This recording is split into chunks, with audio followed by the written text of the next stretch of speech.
हसत नाही, लोक हसतात. ही भाषा शिवसेनेत शोभते. वायव्य मुंबईचे खासदार रवींद्र वायकर यांच्या खासदार निधीतून जोगेश्वरीच्या पेप्सी गोडाऊन येथील उद्यानात लवकरच छत्रपती शिवाजी महाराजांचा अश्वारूढ पुतळा उभारण्यात येणार आहे. तसंच याच ठिकाणी येत्या प्रजासत्ताक दिनाआधी 120 फूट उंच राष्ट्रध्वजाची उभारणी करण्याचा वायकरांचा प्रयत्न आहे.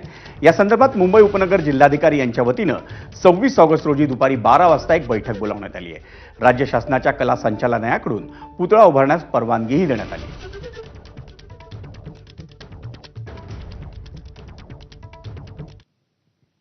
दरम्यान खासदार रवींद्र वायकर यांनी छत्रपती शिवाजी महाराजांचा पुतळा आणि 120 फूट उंच राष्ट्रध्वज उभारणीविषयी नेमकी काय माहिती दिली आपण तेही ऐकूया.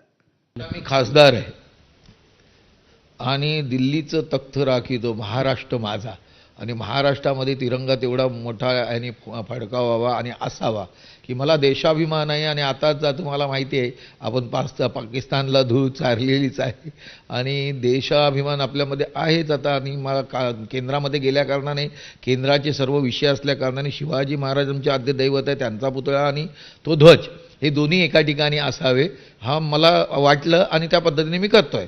आणि त्याला जो खर्चाच्या बाबतीमध्ये निधीचा उपयोग तर मी ते ब्युटिफिकेशन बाकीच्याला करणार आणि पुतळ्याचा जो काही खर्च येईल तो स्वतः मी करणार आहे.